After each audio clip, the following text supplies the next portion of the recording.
Book 3, Chapter 7. Letter from Zanoni to Mejnour. My art is already dim and troubled. I have lost the tranquillity which is power. I cannot influence the decisions of those whom I would most guide to the shore. I see them wander farther and deeper into the infinite ocean where our barks sail evermore to the horizon that flies before us. Amazed and awed to find that I can only warn where I would control. I have looked into my own soul.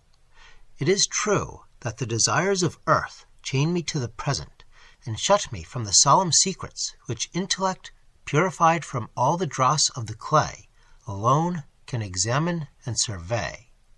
The stern condition on which we hold our nobler and diviner gifts darkens our vision towards the future of those for whom we know the human infirmities of jealousy or hate or love.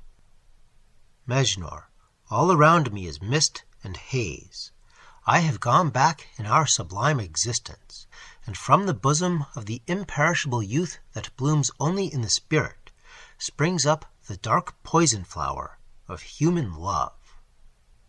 This man is not worthy of her, I know that truth, yet in his nature are the seeds of good and greatness, if the tares and weeds of worldly vanities and fears would suffer them to grow. If she were his, and I had thus transplanted to another soil the passion that obscures my gaze and disarms my power, unseen, unheard, unrecognized, I could watch over his fate, and secretly prompt his deeds, and minister to her welfare through his own. But time rushes on. Through the shadows that encircle me, I see, gathering round her, the darkest dangers. No choice but flight, no escape save with him or me. With me, the rapturous thought, the terrible conviction. With me, Mejnour, canst thou wonder that I would save her from myself? A moment in the life of ages, a bubble on the shoreless sea.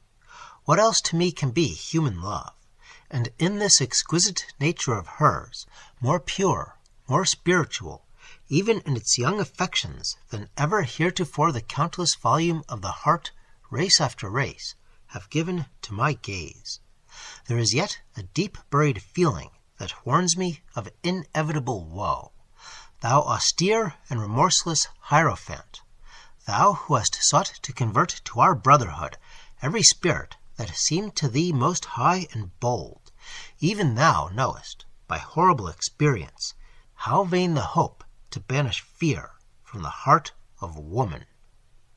My life would be to her one marvel, even if, on the other hand, I sought to guide her path through the realms of terror to the light.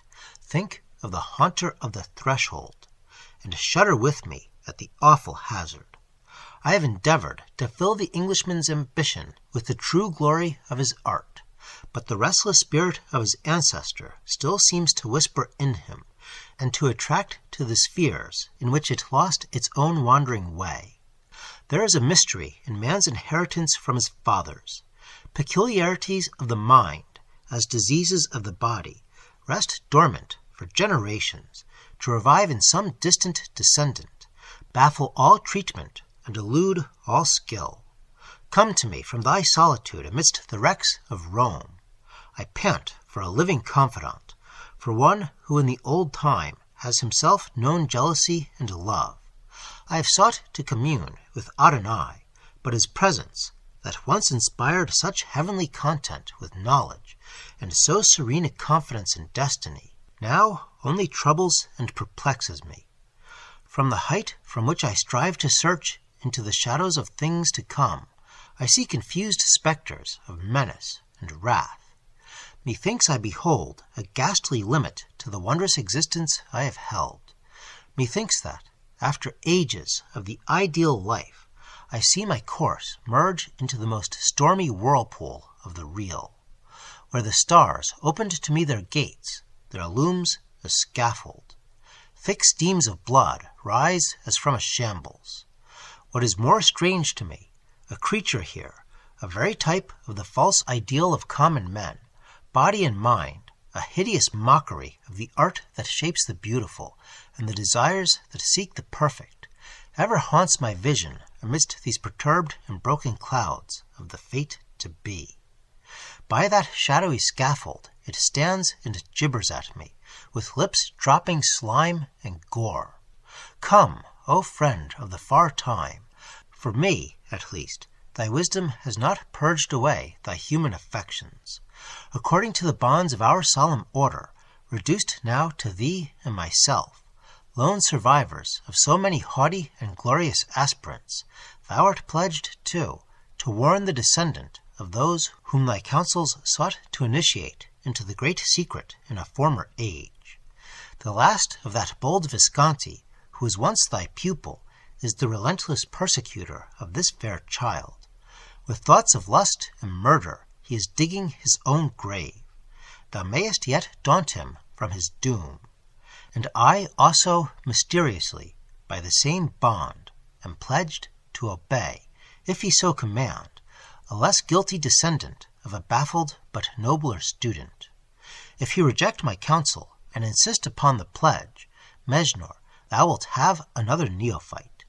Beware of another victim. Come to me. This will reach thee with all speed. Answer it by the pressure of the one hand that I can dare to clasp.